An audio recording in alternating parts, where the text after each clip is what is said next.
casual games are things that people like to play in their spare time, and they don't want to like sit and intensively play the entirety of the game. So you'll sit and you'll spend a bit of time and just casually play, maybe between doing other things. So that you want quick, fast-paced action.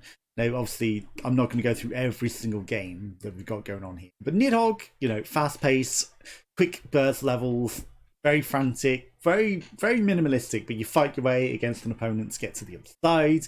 There's like local multiplayer. I think there might even be online multiplayer.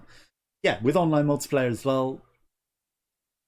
And you just fight against your opponent, you try and push your way through to the other side.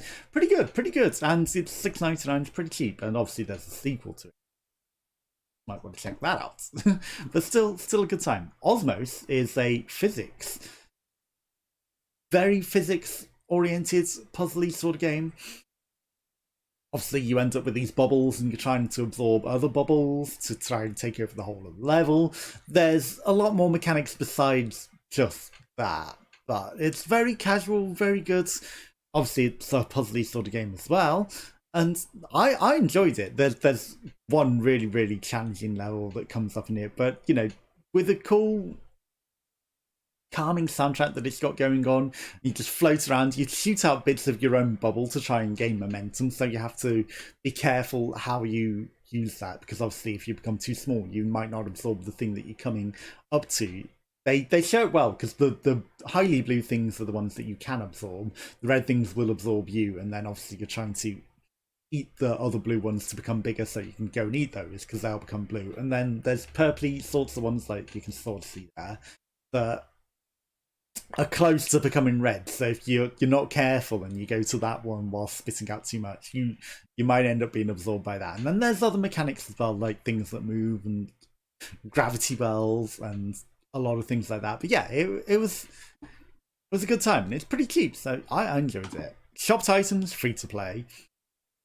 Obviously, it's just a builder. You build the things, you level up, you go explore dungeons, and it's like basic clicker, basic builder, but highly addictive, very addictive. You spend so much time on it without realizing it. I was just like, I just wanted to play a little to show it off, and then it's like 7 hours later, still playing the game, still addicted. It was a good time. Lots of cosmetics, lots of unlockables, so much to it for a free-to-play game.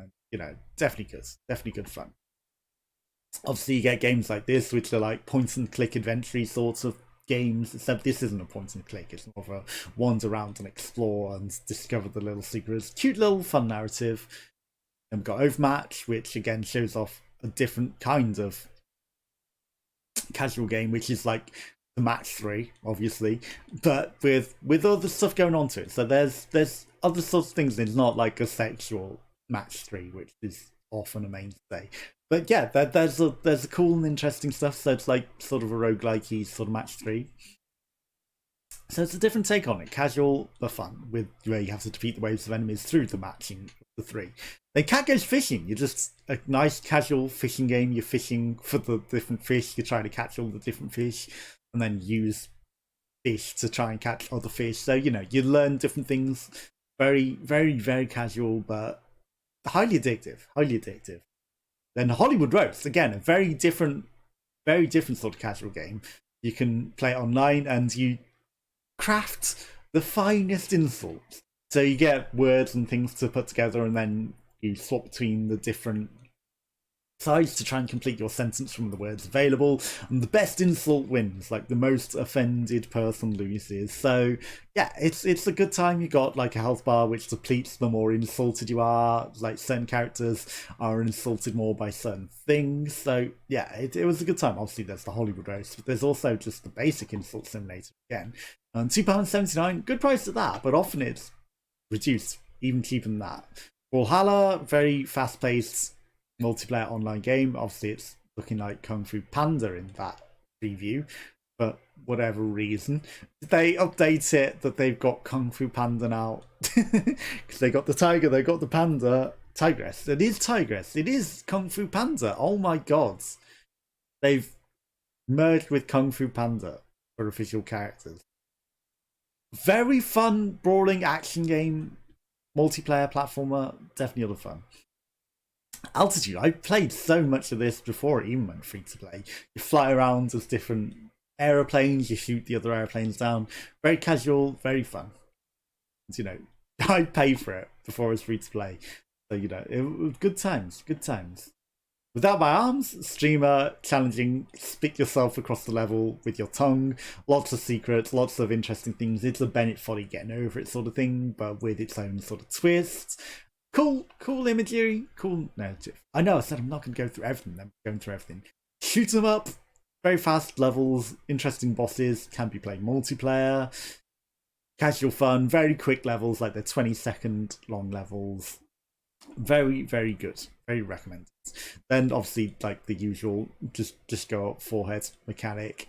£1.59 is pretty cheap. You know, it's very basic though. Just jump on the platform and get as high as possible.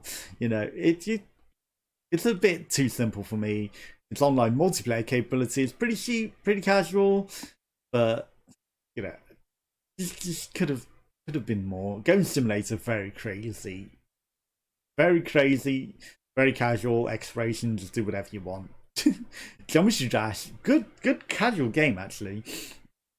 Just bop about on the different levels, trying to get through as fast as possible, trying not to die through the challenging, impossible game Meeps, Flappy Birds or levels. You can create your own levels. Lots to it, lots of good, very colourful, very fun. Toy Box Turbos, obviously it's like micro machines, speed around the levels. Multiplayer, casual fun against each other. It's a good time. Uno, what more do I need to say? It's Uno, four heads. it's casual card game. Bound by Blades. This was pretty interesting casual game. Why is this in casual? Is it that casual? I don't know if it's necessarily that casual. I guess the bosses, it's just like dodge the attacks and attack back sort of mechanics. It's a bit casual, but you know, it could be interesting. It promises to be more interesting and more like a roguelike, like Slay the Spire sort of than it was. And you've obviously got prop hunts, hide and find the props, casual fun, black and white Bushido, casual action challenging against each other. It's local multiplayer. I think they might have added online multiplayer. Move or Die online multiplayer, very quick, fast-paced action challenges. Skate to Cali, you got flipping around on your skateboards. You know, there's a wide variety of things that casual can be. Like, just casually combo together the best scores that you can through the levels in a variety of different ways. Pretty fun, pretty challenging. There's music, piano hero sort of challenge, so you play the notes to try and beat the levels through a variety of duels. Lots of memes, lots of challenges, mostly playing the music to the notes, you know, casual and fun.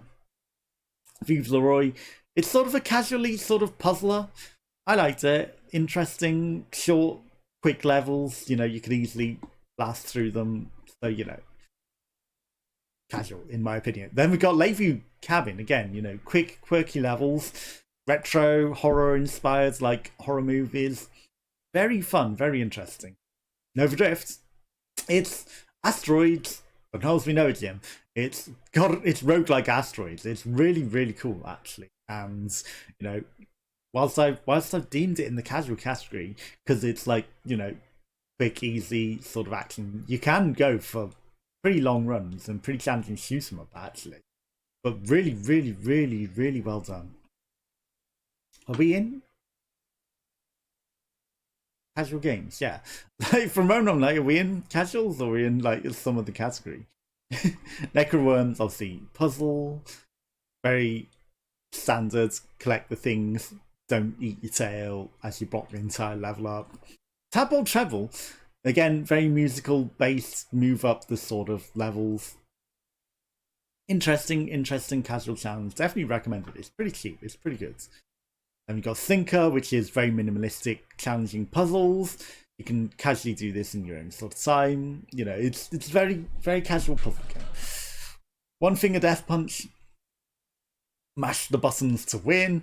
Like very frantic, very challenging. You know, press the right buttons in the right directions as things ramp up towards you at tremendous degrees, and you can have Twitch chat integration so that the names of your chat will be over the people coming trying to kill you. Fun, interesting, quick and quirky. Very cheap. Frederick II, obviously, again with Frederick.